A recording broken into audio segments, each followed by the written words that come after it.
Assalamualaikum warahmatullahi wabarakatuh. Perkenalkan, nama saya Fernanda dengan NPM 369. Di sini saya akan menjelaskan 5 tahapan dari fungsi manajemen marketing terlebih dahulu. Yang pertama ada perencanaan, di mana tahap ini tuh manajemen merancang bagaimana proses produksi akan berjalan lancar dengan mencakup yaitu menentukan tujuannya, membuat jadwal produksi, mengalokasikan sumber daya, dan merancang proses kerja. Tahap ini tuh bertujuan untuk memastikan semua sumber daya yang dibutuhkan tersedia dan digunakan secara optimal. Kemudian ada pengorganisasian. Langkah berikutnya ini menyusun struktur kerjanya, di mana mencakup membagi tugas, mengatur tim, dan mengatur aliran kerja. Dengan pengorganisasian yang baik, proses produksi menjadi lebih efisien dan minim kesalahan. Kemudian ada pengarahan yang melibatkan pemberian arahan kepada para pekerja dan memastikan semua bekerja sesuai rencana. Manajer di sini bertanggung jawab untuk memberikan instruksi, memotivasi karyawan, serta mengawasi langsung. Pengarahan yang efektif pasti membantu menjaga produktivitas dan kualitas kerja tetap tinggi.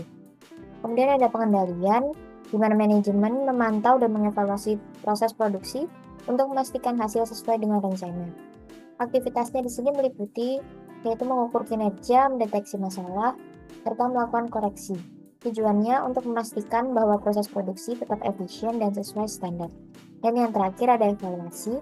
Tahap terakhir ini meninjau seluruh proses produksi untuk mengetahui apa yang sudah berjalan dengan baik dan apa yang perlu diperbaiki.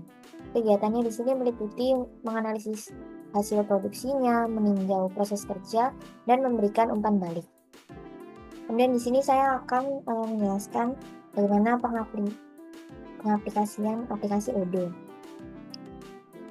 Pertama-tama kita buka di inventory. Di sini saya sudah input 20 produk dan 4 menu yang nantinya akan saya jual.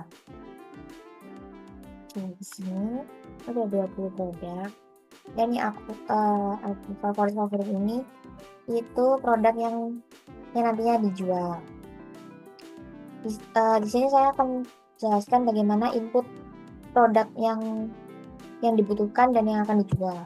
Pertama, kita ke inventory dan produk tadi, kemudian klik new.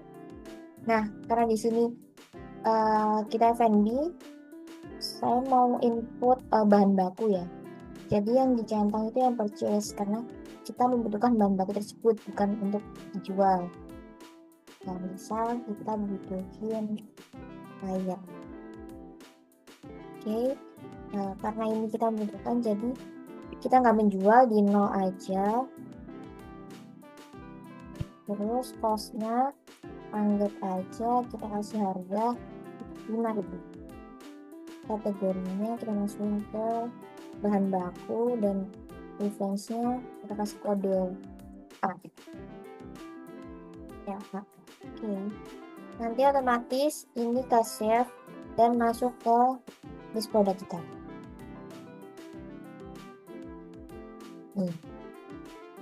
Terus cara buat input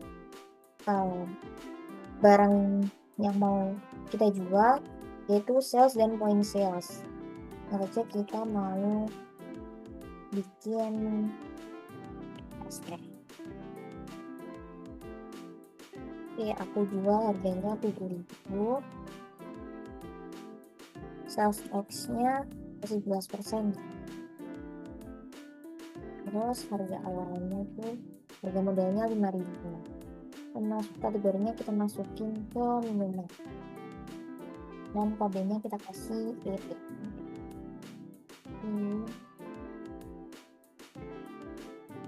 Nah, di sini ST sudah masuk ya, tadi air sama ST. Oke, next lanjut ke purchase. Jadi kita sebelum membuat menu-menu tadi kita harus beli bahan baku yang dibutuhin. Yang pertama kita masuk ke purchase, klik new, kita masukin vendornya. Anggap aja kita tadi membutuhin vendor air. Klik aja. Nah, kita input produknya tadi air. Kita butuh kita pesan 50 piece. Kita klik confirm order. Totalnya segini. Terus receive product. Nah, dipastiin ya kalau quantity-nya tuh yang udah terkirim itu sebesar 50 sesuai pesanan kita. Tanggalnya juga sudah sesuai, baru kita validate. Ya, kalau udah, nanti produknya itu akan terupdate kayak gini. On hand-nya udah ada 50 units. Next kita btw tadi udah ada bahan-bahan buat pembuatan es teh ya. Misal tadi aku butuhin air, gula, sama teh tuh.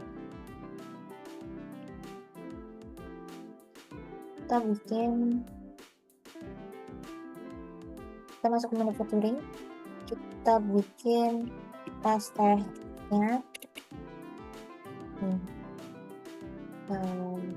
Saat kita mau bikin 10 produk aja. Nah, bahan-bahan yang dibutuhin ini kita masukin seperti air. Next, masukin teh. Kita punya produk teh, punya bahan baku teh, sama ada gula.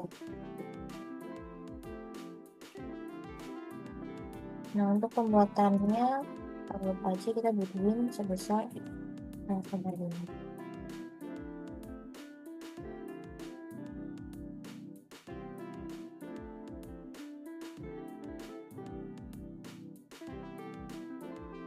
Sudah kita confirm, kita produce all.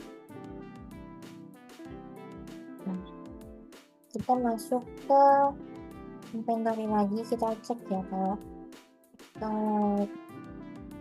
bahan-bahan yang kita bikin tadi udah jadi es teh atau belum. Nah, ini kita on hand-nya udah ada 10 units, jadi udah sesuai sama yang kita buat tadi ya. Kita masukin ke manufacturing. Next, kita bisa jual makanan dan minuman tadi. Kita masuk ke point of sale, terus ke configuration setting. Nah, kita bikin new shop karena kita F&B ya.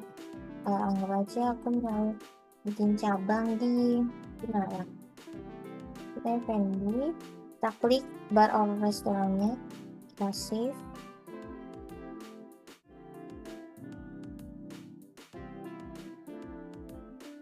Juga kita balik lagi. Nah, ini yang malang, kita open register.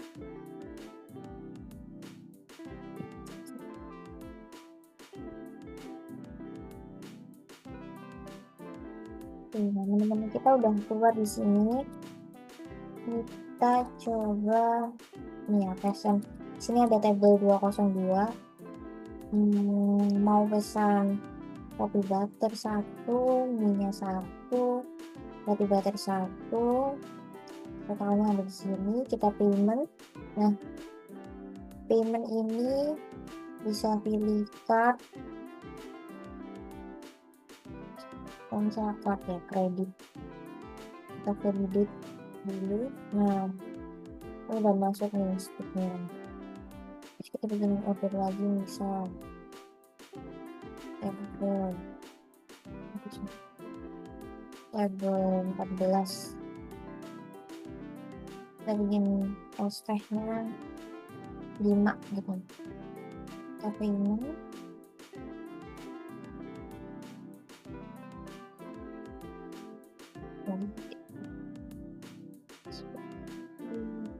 nah,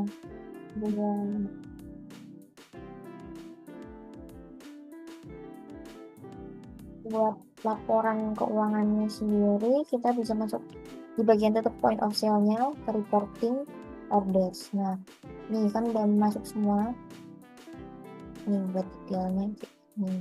Ini yang Desember 2024.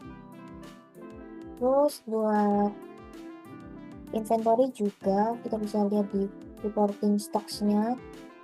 Ini stoknya kapan kita beli, kapan kita masukin juga ada tanggal-tanggalnya semuanya. Nah, oke. Mmm,